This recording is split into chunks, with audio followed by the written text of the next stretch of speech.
Welcome to the Football Fan Show podcast. This week I am, as always, Danny Harrington, joined by Thomas Moore. This week we're talking about Derby County's point deduction and potential administration. Are English referees the worst in Europe? And we're also giving you Champions League analysis. And yes, I will sing I Shot the Sheriff when I say Sheriff Tiraspol. You know it. You know that's what I do. Thank you very much for tuning in. I'll give you all the social media details. If you like what you hear, please hit the like, share, and welcome if you're joining us for the first time.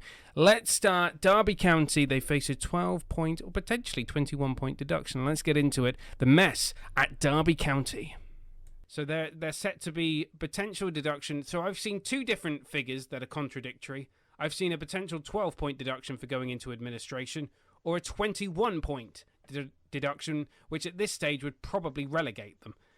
And to add to this might make you laugh, Tom, that Wayne Rooney found out by watching Sky Sports. No one at the club bothered to tell their own fucking manager. They were just like, should we tell Wayne? Who's Wayne? The manager. Let him watch Sky. To be fair, I'm amazed he even found out on there. I'm amazed he even found out on watching Sky Sports. You know, I could have sworn Rooney watched TV. I was going to say I could have sworn Colleen put Iggle Piggle on for him before his juice nap. he just sat on the remote and flicked it onto Sky Sports. They won though. They won by 2-1 against Stoke City, but a potential 21-point deduction. What is going on at Derby? Well, they're set to go into administration with financial problems. The club's been up for sale for a while. And they've said despite negotiations with a number of credible parties, not Thomas' party, obviously. Sorry, cheap joke. Identifying a buyer was unlikely in the short term. The English Football League confirmed they could face a 12-point deduction.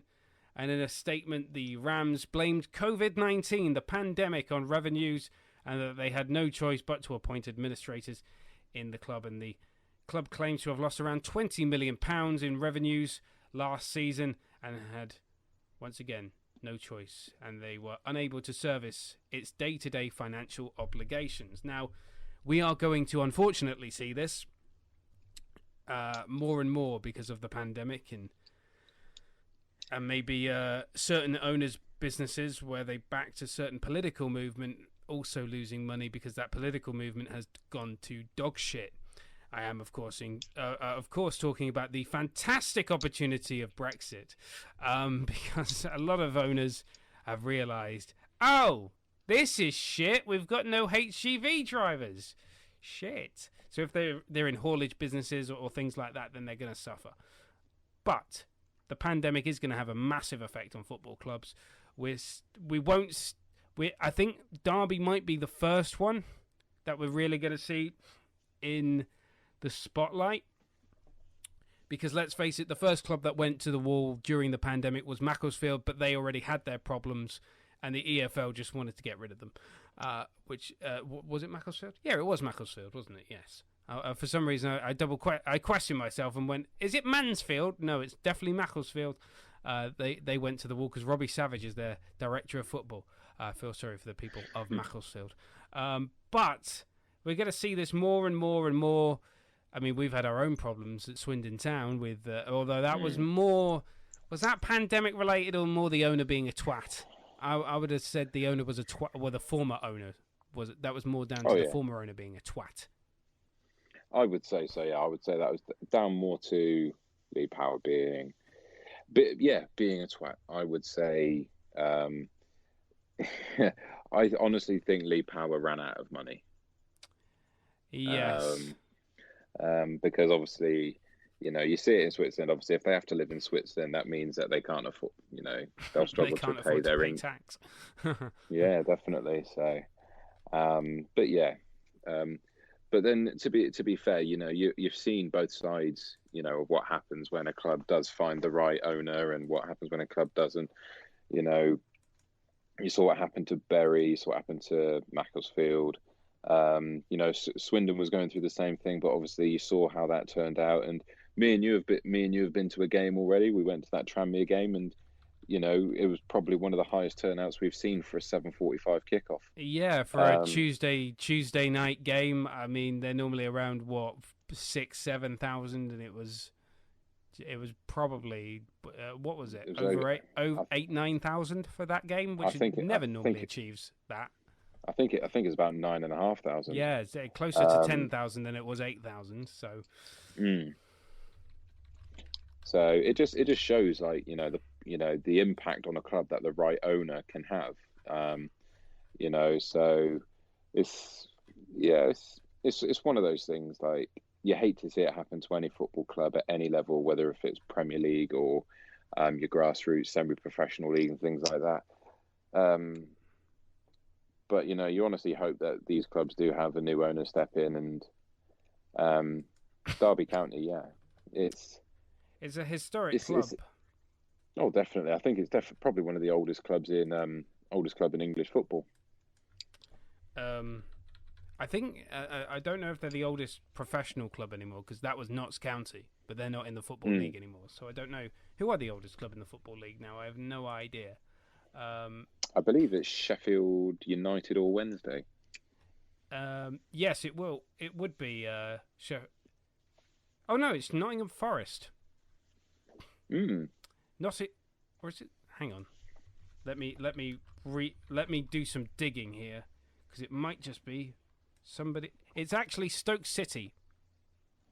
Hey, 1863, although they didn't play their first football match until 1868, but still, because they were a cricket team before that. Should have stuck to what you were good at.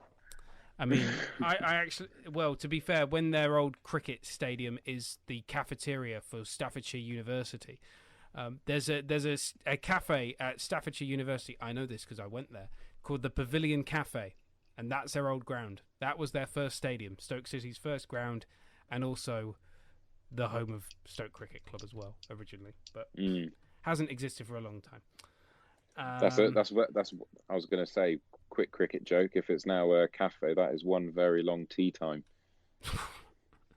Yes, a lot of tea had at that cricket club, believe it or not.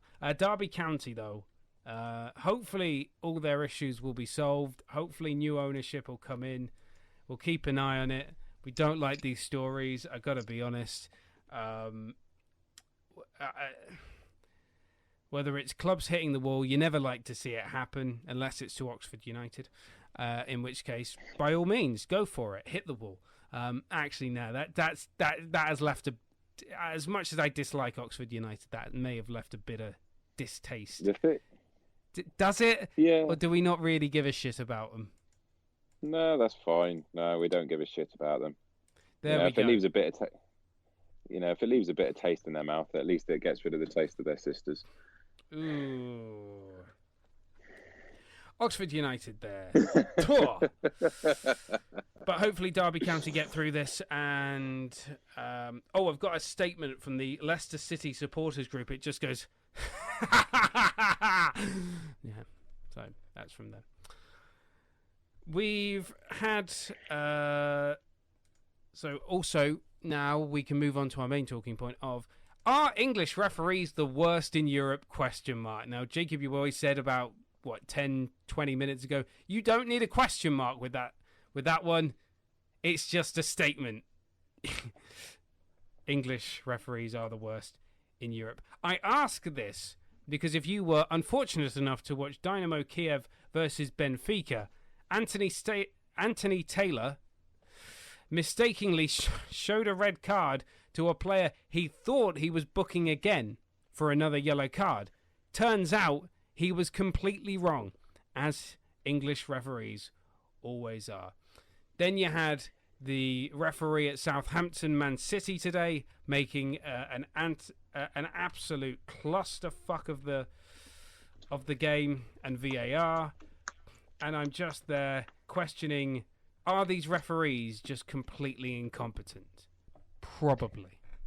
No, not even probably. Definitely incompetent. They are, yeah. I think the English referees are way too it's a difficult thing to say. I think they are way too influenced by external pressure, from fans, from managers, and things like that. Like, that's why there's a reason, an obvious reason why you don't see many English referees officiating big cup finals in Europe and things like that. Not so, I think the last one to do that was Mark Clattenburg, but you don't see them doing it, and it's for an obvious reason. You see during the Champions League and Europa League, like there's relative consistency with it. We saw it in the Euros as well. The fact that one of the things that was quite a common theme during the Euros is the commentators praising the consistency of the officials, take no shit attitude towards it, and it was consistent, but it was also it was kept relatively low key, the use of VAR during the Euros as well. Whereas in the Premier League, VAR steps in and, all it does is strengthen the argument for people who say that it takes the edge off the game, it kills the game off. So, Premier League referees, there's something wrong with the system in Premier League referees, especially when you have referees. Obviously they're supporters of teams. Obviously I can't comment on European referees because they may support their teams, but they take absolutely no shit whatsoever. That being said though, I think me and you said it, when I first started coming on the podcast last year, is that, when it comes to like the big European clubs with the big revenue, the big commercial power like Barcelona and things like that, the referees then seem to get intimidated when it comes to having to book or send off, the big players, the big money signings and things like that. I've never heard. Do you know what? And I was looking into this the other day because I was watching the highlights from the Liverpool Leeds game from the other night, the one particularly the Harvey Elliott challenge. Yeah. And Stewart's red card not being overturned. And I was looking into this, seeing how often it happens in Europe, and it's like, if red cards are consistently given, there would not be such a weak appeals process for clubs to try and overturn red cards, because they seem to happen more often than not. But then again, if the majority of your red card decisions are being overturned by the FA after the fact, then it shows that there's an inherent issue in the refereeing. If the FA are willing to stand by that club and say, actually, you're right, the punishment is too harsh, or no, we don't believe it's fitting for the actions committed. So then it says a lot about English refereeing at that point, if your governing body is going to overturn more red cards than it upholds. Yeah, and I just think also, I don't think VAR is the problem. VAR is just exposed how bad the referees are at their jobs. I think English referees... Oh, go on. I was going to say VAR, like when you put it like that, VAR is not the problem, but it's not creating a solution. It's like social media. It's a good idea that's fallen into bad hands. Yeah, that's true. It's very It's just, I think English referees suffer from one fatal flaw: arrogance. They are arrogant. They love to have the attention. I can't remember. Is it Mike Riley, Howard Webb? They love the attention on themselves. Mike Dean, who's consistently voted, by the way. But so there is a ranking system for referees, and he's normally towards the top end, and I really don't understand why, because he's a shite referee. Jonathan Moss was the referee at Southampton Man City today, and he was just doing just a freaking terrible job, an embarrassment. Yeah, the arrogance of English referees is just astounding. And you know who I like? My favourite referee, and you know what? That's a weird sentence to say. My favourite referee is not actually a referee in football. It's who's the Welsh referee in rugby who's retired? Nigel Owen. Yeah, he's just fantastic.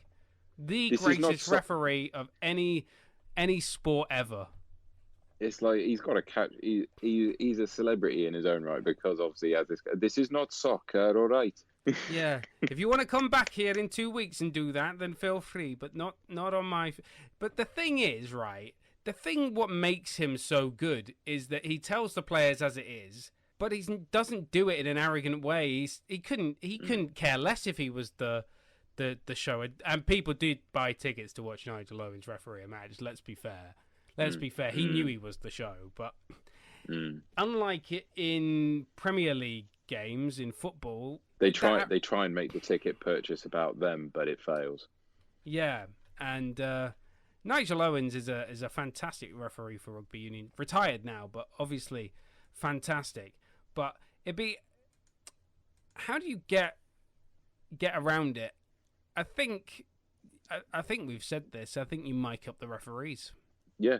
Mic them up, broadcast Absolutely. it. Yeah, definitely. I think then, it kind of holds the referee to account, because then, it gets rid of that hurdle of, if there's any internal investigations needed to be held by the FA, where they say, obviously we can't confirm comments or certain stuff like that was made.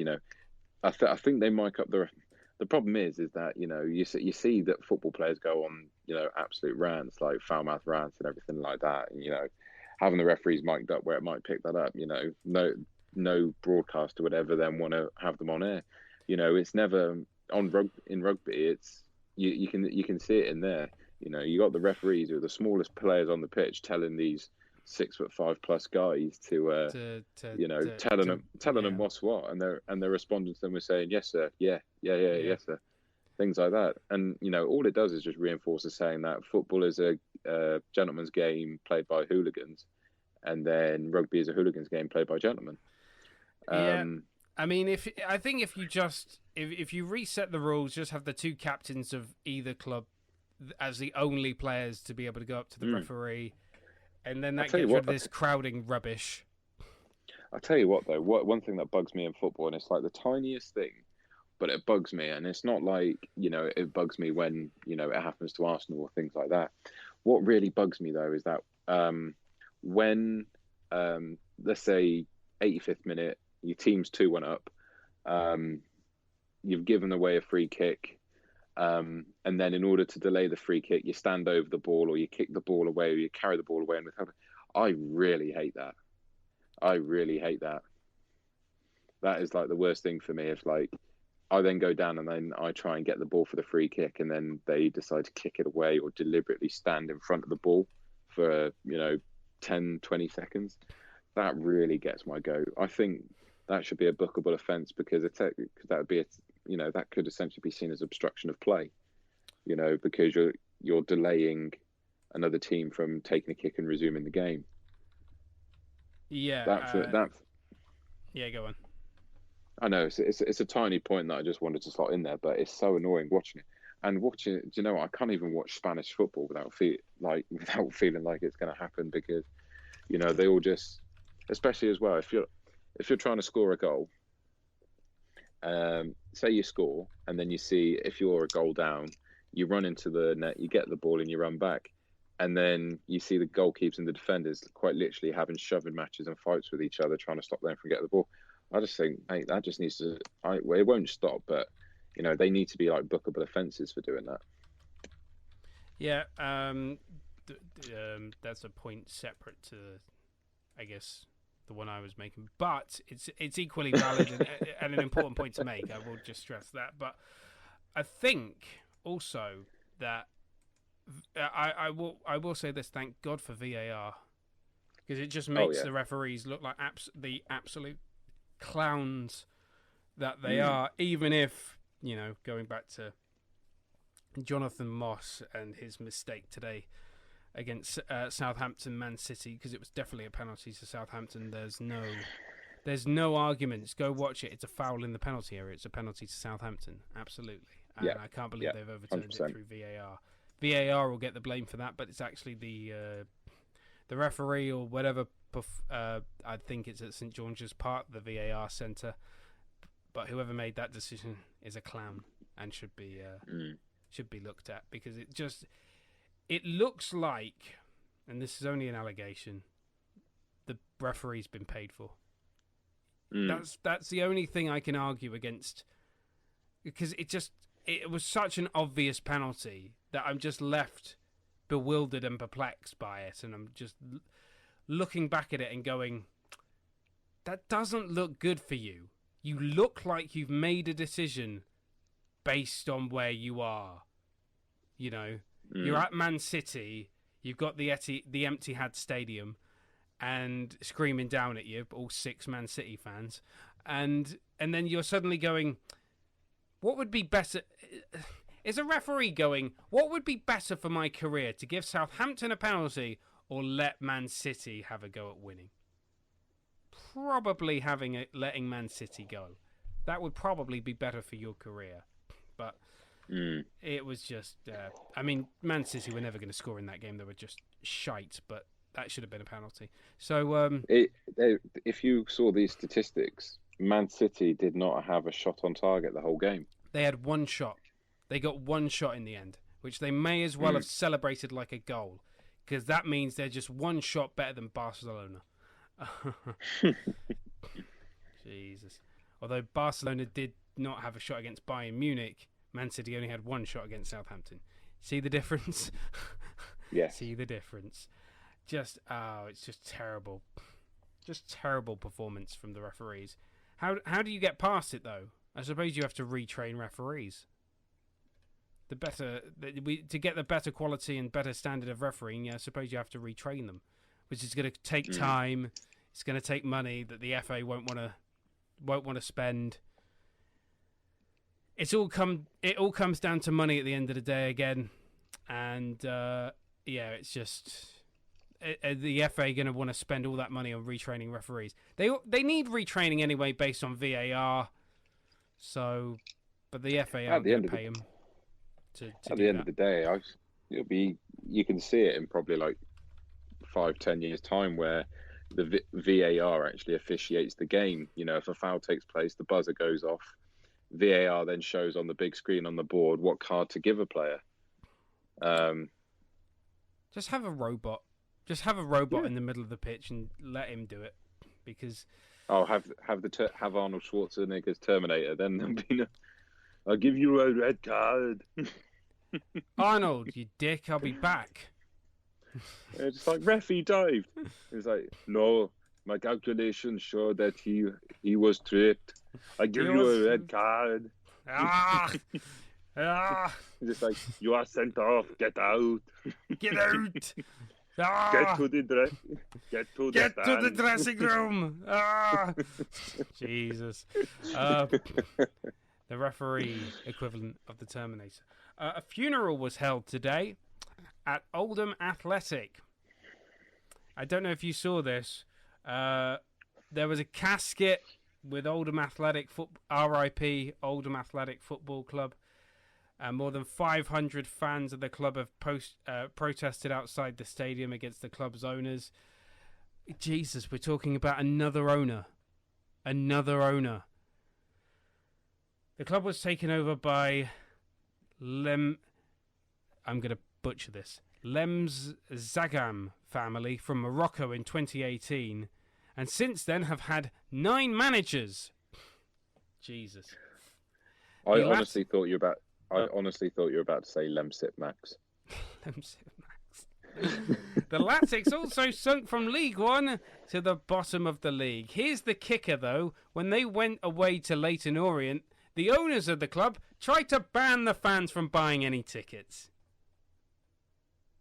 And then Leyton Orient went behind Oldham Athletics back and went, you know what, Oldham fans, if you want to come and watch your team, we'll sell you the tickets on the day directly from us. So I don't think Oldham actually got any money out of it, which is hilarious. Whereas Leyton Orient made, I imagine, a fair bit of money.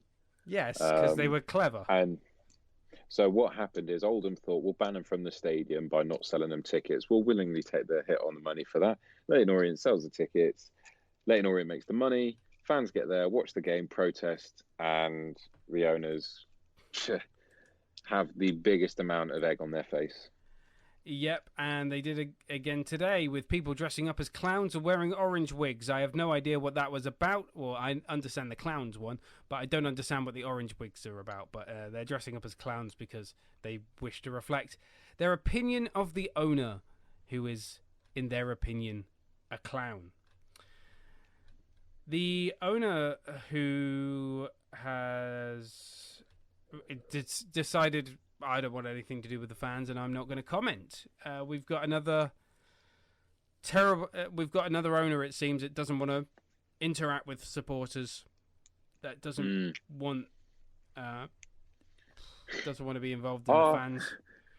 Are you power in disguise? I mean, are you power in disguise? Take off the rubber mask. It was Lee. It was me. It was me all along. Yeah, that's what I was going for. It was me, Oldham. All the you're fired, as Vince McMahon would say. Yeah, just absolutely terrible, and it's apparently, according to the supporters of Oldham, it is a ticking time bomb there. So not great for Oldham Athletic. What is it about the North? Here's the thing, though, because I was listening to the Price of Money podcast earlier. The Price of Football podcast. If you do, go listen to it because it's fantastic. They covered Swindon Town brilliantly, but they were talking about Oldham. What is it with football clubs in the Northwest? Because they all seem to be going to the wall. It was Bury. Rochdale are reportedly having a bit of trouble. Oldham. Salford City are doing fine. I mean, they're shit on the pitch, but at least they've got sack the board, sack the board, sack the board. I want to see Salford City fans start chanting, sack the board, Gary Neville on Monday Night Football. Well, I have officially sacked myself from the board. Oh, that just sounds wrong. Gary Neville sacking himself off. I would really, really love it if the Salford City fans in the game started chanting, "He's better than you. He's better than you. Jamie Carragher, he's better than you." Oh, Jesus. He comes in. Yeah, but Northwest Football Club seem to be doing... It's particularly northern clubs that seem to really be doing poorly at the moment, because it's never a London team. It's rarely a southern team. I mean, Swindon Town were the only ones really in the south that have had financial... You could make the argument saying, like, you know, the places that have done it, you know, they were good, they're strong, like, you know, pardon the expression, but like strong working class towns where they have massive, rich footballing history. You know, where it's a difficult one because, you know, they're smaller clubs because obviously, you know, the wealth up there, you know, it's that old argument about the north. I'd imagine the north-south divide, but you know, they seem like playthings for the owners who, you know, essentially want to keep their cash cow going, the cash cow clubs. You know, investments, you know, vessels where the owners don't have to probably pay as much tax by investing their wealth into clubs. So you know, I'm just grasping at straws in that regard, but at the same time, I have absolutely no clue why it's particularly northern clubs. But, you know, similar leagues, similar clusters, you know, these clubs aren't known for, you know, generating the income of some of the other clubs. Like, you know, you look at some of the clubs who play in non-league and who've constantly got a very, like, completely full stadiums. Like, I want to give this one as an example because I feel like they have a very good fan base, and I can't remember if they're in League One or League Two, but Bradford City, League Two. Yeah, so they're in League Two, but they have a massive stadium. Yeah, Valley and Parade. It's very very often it's almost at capacity. Yeah, they're a big club. They've got a Premier League quality ground. I think there are a few big-ish clubs that are down there, like Sheffield Wednesday in League One. They've got one of the biggest attendances in English football. Hillsborough's always packed. I mean, Swindon Town. Well, they're the greatest. They are now. You know what the joke was? They're the greatest team to wear red north of Barcelona, but actually we're better than Barcelona. So we're the greatest team to wear red outside of Barcelona. Let's say that. We've probably got more money. You stole it before I could say it. I knew what you were going to say, so I was just going to go, steal that one very quickly. I'll give all credit to you. We've had our first managerial sacking of the season, and it's at Nottingham Forest. Chris Hughton's out. And they won today, by the way, under Stephen Reed, their caretaker boss. Let's have a look at some of the names in the running to be the next Nottingham Forest manager. Apparently, right, so Steve Cooper, who was wasn't he Swansea manager? Steve Cooper. Yes. Yeah, so he's in the running. Chris Wilder, who's still out of the job since leaving Sheffield United. Here's one. He'll sleep with your wives. He'll sleep with your wives. John Terry. John Terry. He'll sleep with your wives. John Terry's being linked with it. I don't see that happening. Alex Neil, the former Norwich boss, also don't see that happening. And then somebody I've never heard of, Akim Bielorza. I've never heard of him. Never heard of him at all. Let's find out a little bit about him. He's German. He's German, and he's the former Mainz boss. There you go. Other than that, I know sweet FA about him. I assume that let's have a look at the odds, because I assume, obviously, with Chris Hughton's departure, I think if Chris Hughton can't make that team work, then I don't think anyone can, because he's normally got a great track record at turning shit clubs around. I think Nottingham Forest are fucked, but I think they're screwed. So I don't really see how they're going to turn that around. They're in the relegation zone of the Championship. At least when Derby have their points deduction, at least Nottingham Forest will be above Derby County. So depending on how many points they get docked. I think Steve Cooper would be a very good appointment, but I don't see anyone that's going to be able to turn that around. Chris Wilder would be a good appointment. I mean, they'd all be good appointments apart from John Terry. John Terry would go down like a cup of sick, I imagine. He won't do what Lampard did at Derby. He'll do more what Wayne Rooney did. John Terry, the news of John Terry appointment would go down about as well as John Terry does. Jesus Christ. Wayne Bridges' ex-wife knows about John Terry going down. And that's where he'll take Nottingham Forest if he's appointed their manager.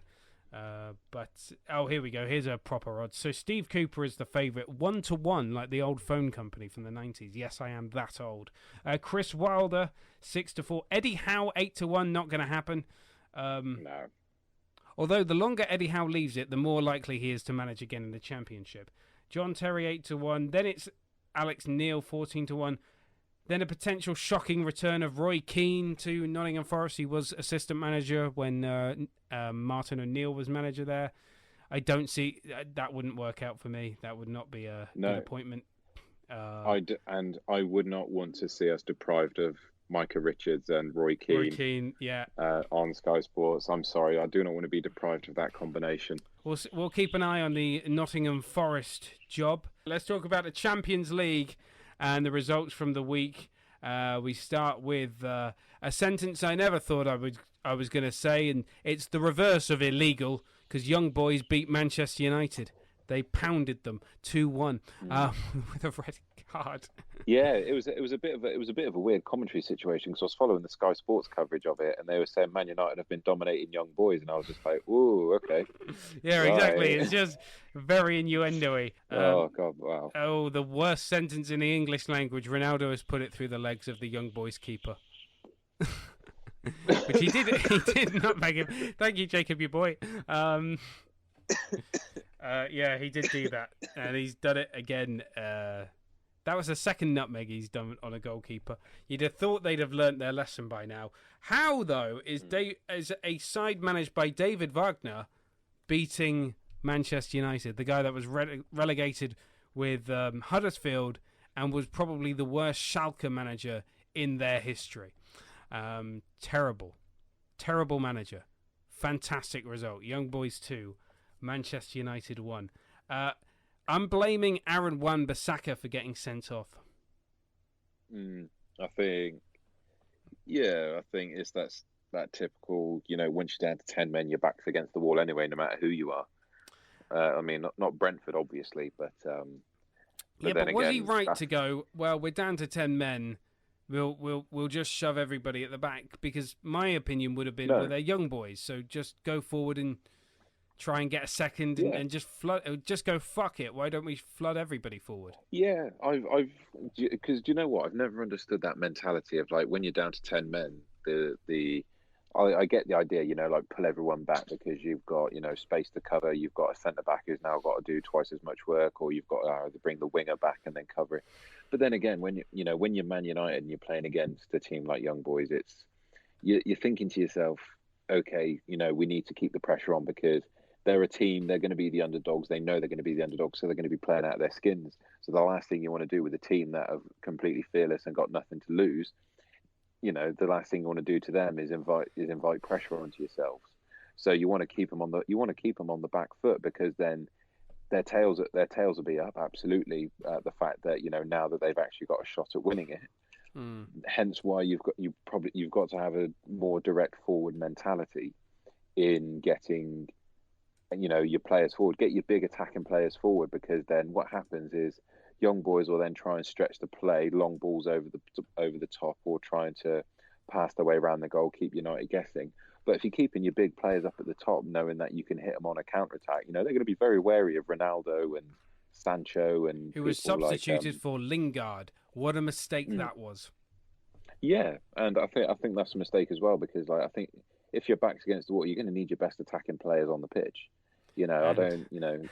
and Lingard gave away the ball for the second Young Boys goal on the 95th minute as Oh well. yeah. So Do you know what? I feel bad for Lingard in a way because he had a good resurgence at West Ham when he was on loan there, and obviously he's getting more game time now. So I do feel bad for him in a way because it's maybe I'm being cliche here, but obviously everyone likes a good comeback story. Um, so yeah, I don't like the it's quite phrase comeback story when it involves a team called Young Boys. Terrible. my favorite comeback story. Oh, hang on.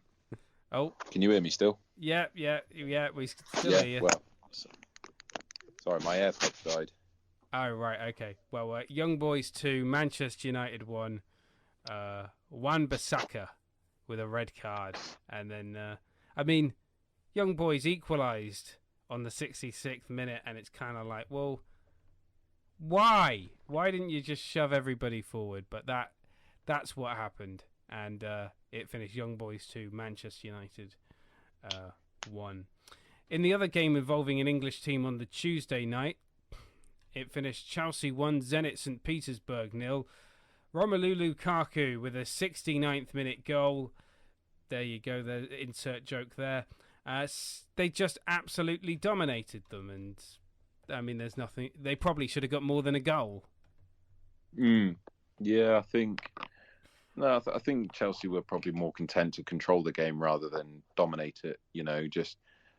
Because obviously they fielded quite a strong team. They probably don't want them busting a gut over a team like Zenit St. Petersburg when they know they've got, Premier League matches coming up at the weekend, things that will probably require more immediate attention. So, they fielded a strong team. They've one thing I can always praise Chelsea for in terms of quality, they've always got such depth in their squad. Their team at the moment, they can make a substitution. And you notice it with certain teams and certain players and things like that when a certain player comes off and another one comes on, automatically a team can feel depleted or lack something else. Chelsea, you don't feel that. If you were to take off Kai Havertz and put on Mason Mount or Hakim Ziyech or something like that, the quality is not lost. That you've got a player that can still grab the game by the scruff of the neck and change it in different ways. If you want to shut up shop, if you've got Reece James on the pitch playing a fullback, you can shut up shop and put on Azpilicueta. You've got to be fair. I was really really liked about that game was Rudiger's run forward. Did you see that run forward? He bombed it forward and then obviously he fluffed his lines towards the end, but what a run from a defender. even then, even with like the midfield, if you want to take off Kante and put on Kovacic, or put on like Jorginho, Kovacic, Kante, I would say in a couple of seasons, maybe even Ruben Loftus-Cheek. These are all great depth in the squad for Chelsea to have. But yeah, they didn't need to convincingly win. I'm sure they were happy with just getting over the line, maybe a 2-0 win. I mean, they absolutely dominated, so there was no panic or any worry for Chelsea supporters. It just shows the strength in the Chelsea squad, knowing that they can dominate a game, grind out, dominate with a 1-0 win. Because then once you're 1-0 up, then you don't have to go all out, because you're not up against a team that requires that. If their first game of the Champions League was, if it was up against someone like, I don't know, maybe they played, let's say Barca, for example, maybe then they may feel about, killing a game off a bit more. Obviously, Bayern Munich showed that you don't really need to kill a game off against Barca. You just need to turn up. We'll get to that one. In the other games, Juventus beat Malmo 3-0 away. That was also in Chelsea's group. The other game in Manchester United's group saw Villarreal draw with Atalanta 2-2. The game where the English referee fucked up was Dynamo Kiev 0, Benfica 0. There was no red card in that game, but there was a red card. But there wasn't a red card. It was very confusing. It finished Sevilla 1, FC Red Bull Salzburg 1. And I suppose we better talk about the absolute calamity that was Barcelona versus Bayern Munchen. Oh my goodness. Müller, Lewandowski, and Barcelona don't even get a shot on target. This is where, right, Barcelona are an embarrassment. And do I think, though, can a mid-table team effectively beat Barcelona? Yeah, you know what? I'll go that far. I would say Aston Villa and Leeds could probably beat this Barcelona team. The thing is that, they haven't necessarily lost that much. Like, they've lost Messi and they've obviously loaned out Griezmann, fair enough. But then that's no reason why the rest of the team can't perform, Obviously, Messi, gets you out your seat, gets you elated, knowing that, if you're a midfielder, you can pop a ball forward and 9 times out of 10, Leo Messi will climb onto it. That brings you confidence. But then again, obviously you need ability as well. I think Gerard Piqué after the match said, it's difficult to try and grind out a result when the whole team in front of you is just youngsters. But then again, I think you're forgetting they've still got the quality of people like Busquets. They've still got Frankie de Jong. Obviously, you've got Ousmane Dembele, who really now has got no excuse not to perform. Me and you, I think we said when he first moved, was a really stupid decision, saying you move into a club where Lionel Messi plays in your strongest position.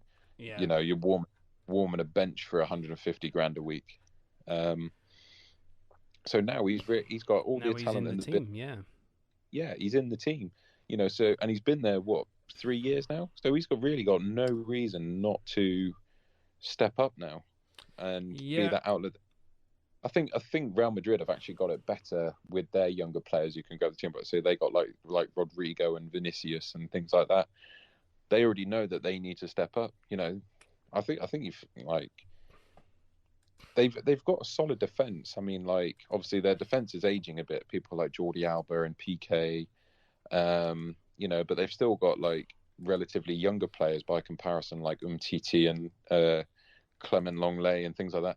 And they've got one of the best goalkeepers in Europe, so there's really no need for them to be conceding 3 goals against, Bayern Munich. I mean, that being said, they did ship 8 of them a couple of seasons ago. Yeah, and I'm just looking at their team. I mean, they've still got, despite his poor run with Barcelona, they still have Philippe Coutinho, who they were trying to offset for about 20 million euros. And who else have they got? They've still got some decent-ish players. I mean, they picked up Memphis Depay on a free, which was a good bit of business. But yeah, they are trying to rebuild, and unfortunately, this is not the year for them. Unfortunately, I think they've got. I think they're gonna have some post Messi blues. I think when the face of your club does step away, then obviously there is going to be a bit of a hangover for a couple of seasons. You saw it with Sir Alex Ferguson leaving Man United, Arsene Wenger leaving Arsenal. There's a hangover period that takes a bit of time to get over. Whilst you try, because you could see it in the way Barcelona played. Like, they had players to build a squad around. Like, if you rewind back when their front three was Messi, Suarez, and Neymar, they had players to build the squad around. Now they don't have any players to build the squad around. Yeah, they don't have that marquee name. I know what you. Yeah. Where you so get it's going to take time and good investment for them to try and rebuild their squad again. It's going to take time for them to recover their identity. What are we? You've got to take the time and put the effort into, to show and build the team and show that you're not, Leo Messi FC and things like that. Yeah, I agree, but I remember the Barcelona team before they signed Ronaldinho, and they were kind of meh. They were there, but meh. They were just meh. Real Madrid just spanked them every year, and I imagine that's going to be happening for a long time. And Jacoby Boy says Pedri and Depay and Ter Stegen are probably the best Barca players right now, but that's a big downgrade, as you were saying, with Messi, Suarez, and Neymar at their best. But here's the thing: Barcelona are going to be. I love the fact that Barcelona are shit right now. I'm loving it. I'm loving every minute of it. Now, if Real Madrid can do the same thing and get rid of a fake news President Perez, then I would love that to happen as well. Yeah, there's some kind. I agree with you. Like, do you know what? There's some kind of justice when a club like that almost has to experience what it's like to be other teams. Where when you with like an arrogance, like you're going in with the idea of winning everything. Like, I love to see PSG do it, and I love watching PSG flounder in Europe every season, because it's like, yes, you win the French league, but not last year. Hey, what's that? Yeah, it's like what's next for you? You can it's like sex. You get it up, but you can't finish. So speaking of PSG, we'll get to their result. In fact, we'll save the best till last. We won't. That's not PSG, by the way. Inter Milan lost to Real Madrid in a game that was, I was watching it, it was proper end-to-end stuff, but Rodrigo eventually got the goal in the 89th minute to give Real Madrid the lead in that one.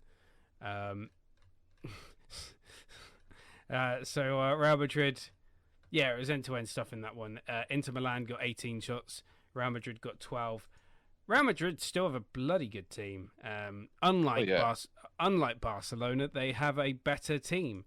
And the fact is, they've got a manager that will actually use Gareth Bale, who did not play midweek, by the way, but to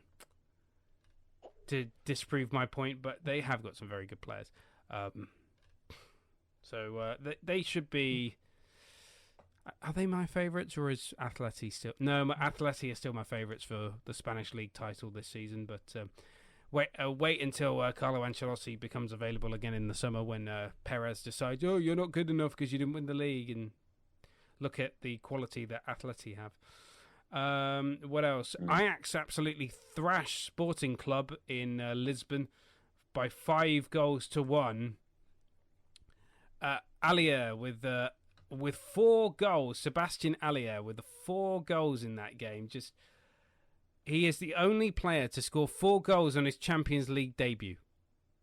Jeez, this kid, Sebastian Allier, is just something else. To be fair, the Sporting defence was absolutely pants. They failed to make They failed to take got- the right decision. The right.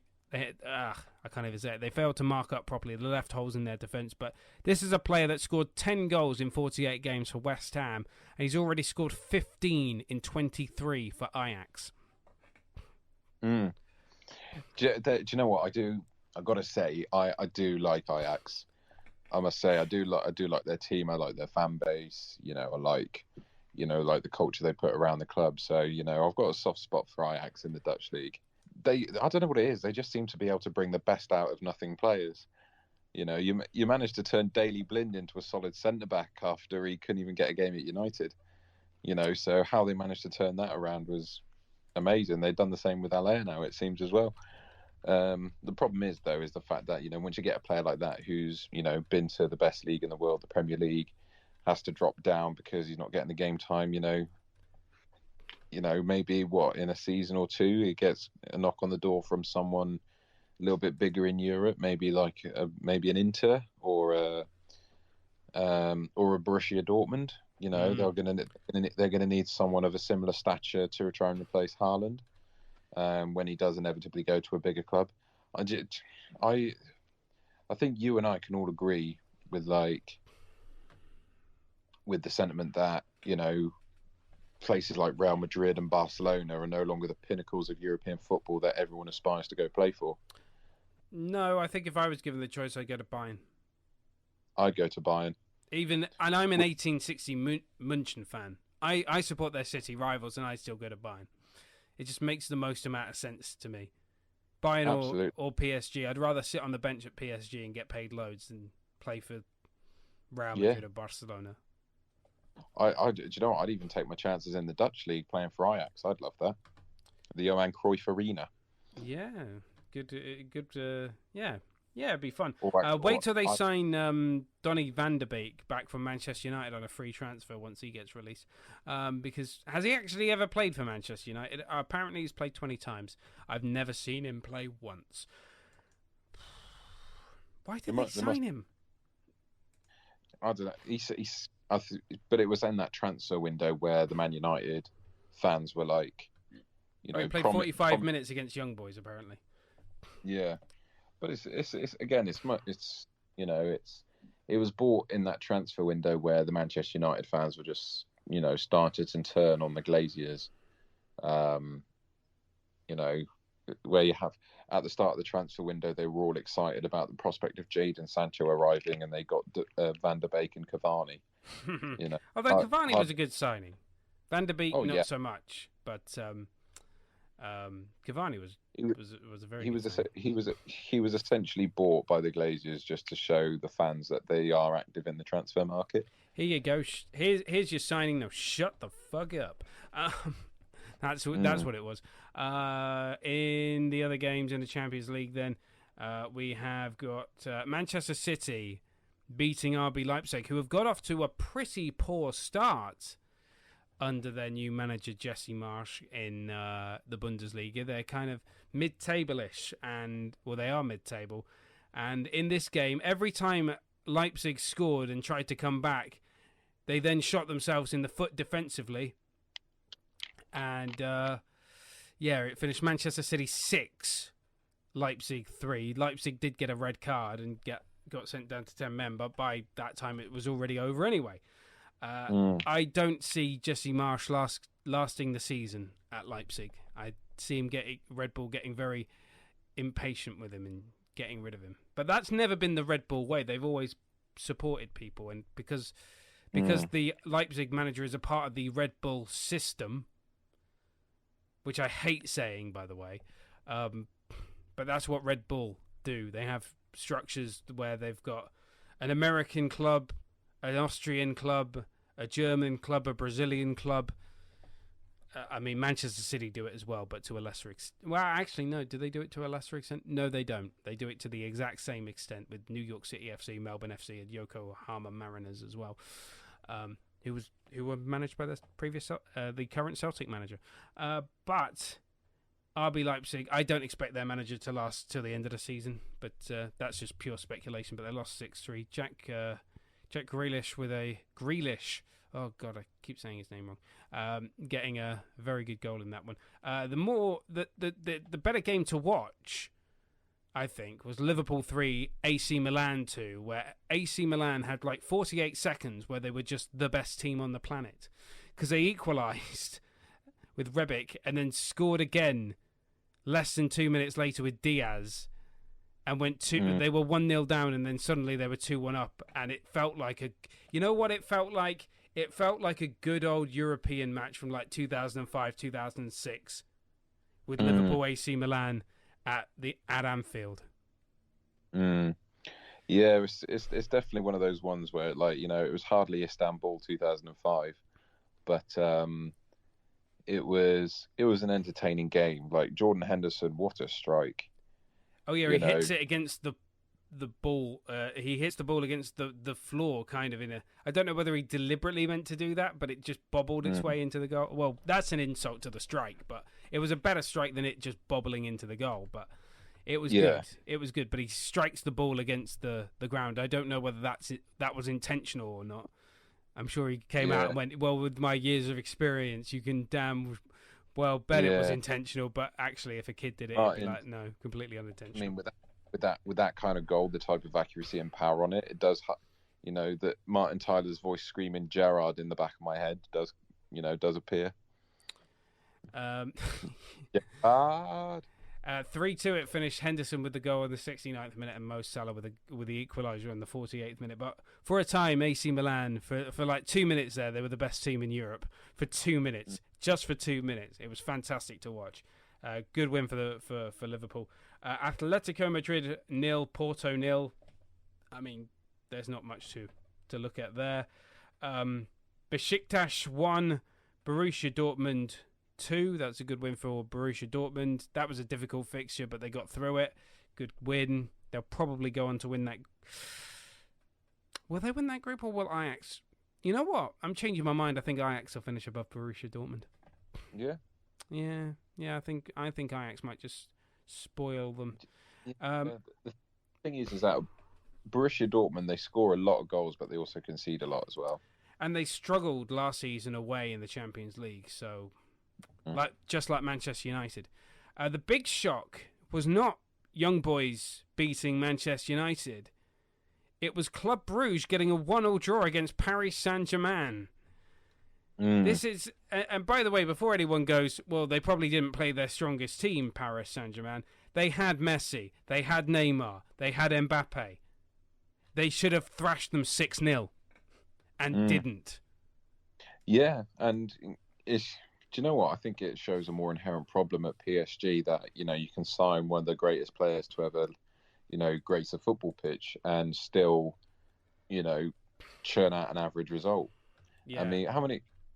It's, you know, it's expected of PSG now to be like, you know, they have all the potential, the star power, the commercial success and things like that, but on the pitch the results are truly not reflective of the stature of the club in terms of financing commercial power.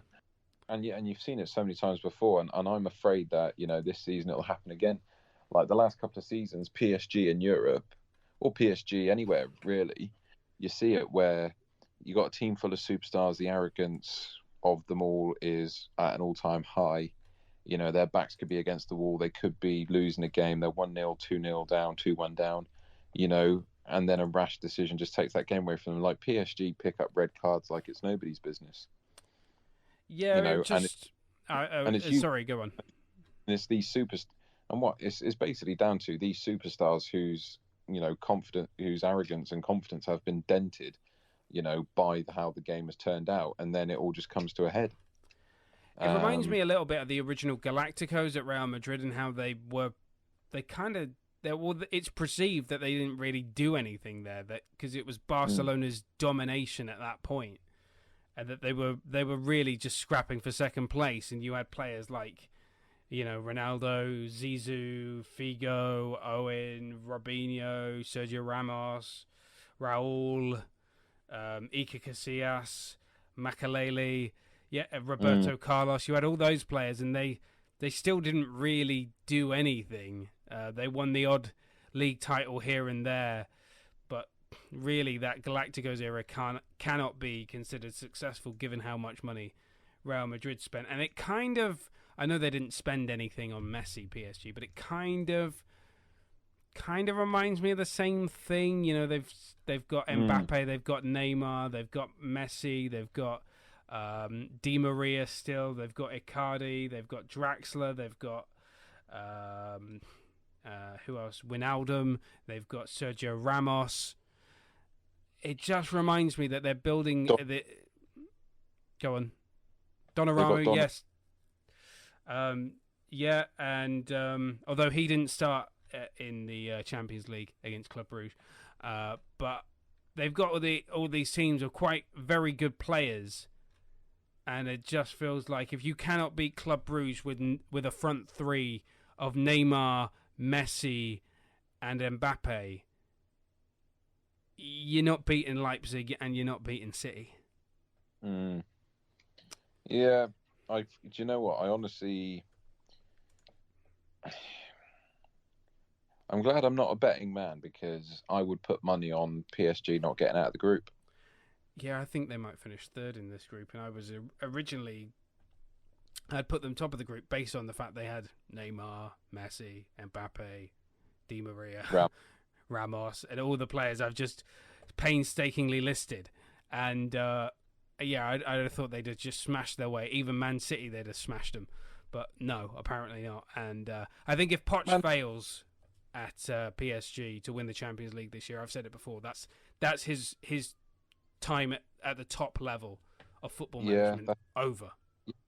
Yeah, that would be the yardstick for you know, we know the Champions League is the measuring stick for any PSG manager. You know, it just goes to show, like, it's got to be the right group of players with the right attitude and the right mentality. Like, you know, PSG ditched Thomas Tuchel after he couldn't win the Champions League for them, and he just goes off and wins it at Chelsea in his first season, not even his first full season. Yeah.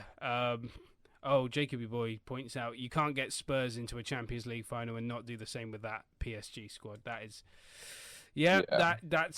that's the point, isn't it? You know. Do you know what that is music to my ears? There, someone shitting on. Oh my goodness! Oh. Everyone just loves it. When the best player on the pitch is an ex-Celtic player and Jack Hendry, then you know PSG have a problem. Any more to add, or shall I go into my favourite club? Go for your favourite club. Guys, it's come to that point. Group D, we return to the Champions League. Group D this time. For I shot the Sheriff Tiraspol. They beat Shakhtar Donetsk 2-0. Traore with the goal on the 16th minute, and Jan Sane with the 62nd minute goal, meaning I shot the Sheriff Tiraspol are above Real Madrid in this group. Yeah, I don't know how this has happened. I expected Shakhtar. I mean, I shot the Sheriff Tiraspol. Nice name and everything. I expected them to get absolutely trounced in this group. But no. They have beaten Shakhtar Donetsk, who last season beat Real Madrid. So by proxy, does that mean Sheriff Tiraspol have beaten Real Madrid? Well, they'll get their opportunity to at home. They're top of the group on goal difference, and it's a wonderful, wonderful thing. And Bob Marley and the Wailers would be proud. We've got another Bob Marley, like an anecdotal story a little bit about Bob Marley and football. But are you aware of the proud history of I Shot the Sheriff Tiraspol, Thomas? No. So to give you the lowdown, they are the Moldovan champions. I think the whole of the UK just said it in unison with me as well. Yeah. I Shot the Sheriff Tiraspol. Sheriff Tiraspol, or FC Sheriff as they're known, are the Moldovan champions and play in a country that doesn't technically exist. Well, they play in Moldova, but if you ask their fans, they play in a country called Transnistria, which doesn't exist and is a bygone era of the Soviet Union, so much so that their flag still has a hammer and sickle on it. So there you go. That's the kind of country you're dealing with. But they are the Moldovan League champions. They are the most successful team in Moldova. But more importantly than that, you can use Bob Marley's I Shot the Sheriff to introduce them, and if they don't play that before every home game, I'm going to be really freaking angry. Because that's the best joke I've got. I Shot the Sheriff Tiraspol. Best soundtrack of any football club was have to be at Arsenal, because twice last season when Arsenal were emerging from the tunnel, I don't know if you heard it, but they were playing Kurt Angle's theme song from WWE. Oh God, no! What? So what? The AFTV lot can start singing "You suck, you suck." It was even better. The game before that, they came out to The Game by Motorhead. Oh, time to lose this game. Time to lose the game. They need to stop doing that. If they're still doing that, learn from your lesson. I Shot the Sheriff Tiraspol are ahead of Real Madrid and Inter Milan. Come on, Sheriff. You can win the group. And by the way, if they get out the group, I'm definitely buying a Sheriff Tiraspol t-shirt. I can't buy their shirt because I can't have it imported, but I found a t-shirt that's awesome.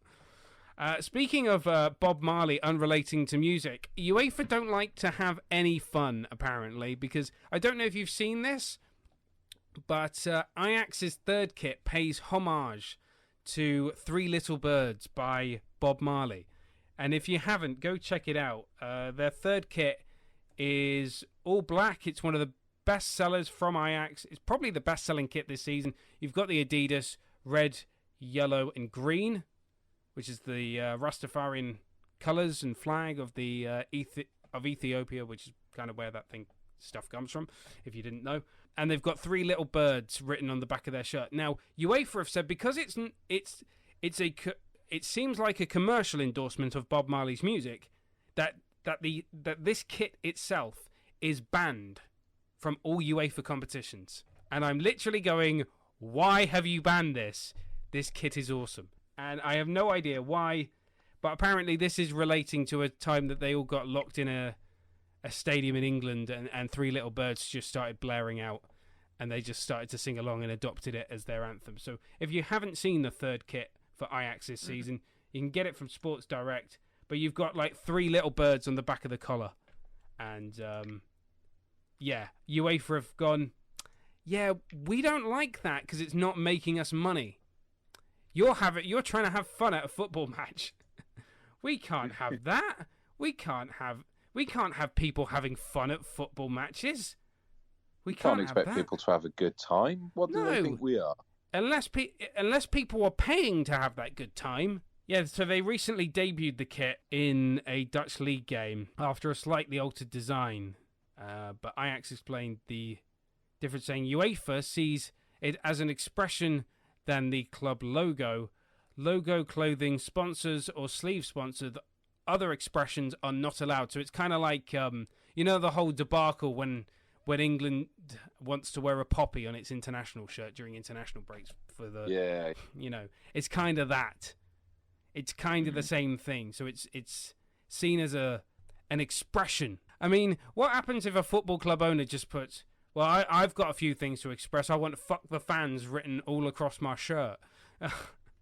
UEFA will probably be like, well, if you're paying us for it, then you can do it. You can do it. I was just going to say, mate, it's very unlikely Newcastle United will get into the Champions League. Or Oldham Athletic. I don't think they're going to do... Yeah, but this annoys me because UEFA have just gone, we're not making any money from this, so we're going to ban it. And Ajax's tribute kit to Three Little Birds by Bob Marley has been banned by UEFA. By the way, get the kit. It's bloody lovely. I'm not an Ajax fan. I'm a Sparta Rotterdam fan, but it's a lovely kit. Go check it out if you haven't already. That was this week's edition of the Football Fan Show podcast. Thank you once again to my guest, Thomas Moore, for joining me this week. If you like what you heard, don't forget to leave a thumbs up if you're watching the video on YouTube, or just subscribe or wherever you're tuned into. Follow us on Twitter at TFFS Live. You can also like us on Facebook, facebook.com/The Football Fan Show. Email us anytime, thefootballfanshow@gmail.com. You can search for us on YouTube. Just search The Football Fan Show, where you can watch explainer videos. We've got one coming out about Sheriff Tiraspol very, very soon. And it's twitch.tv/The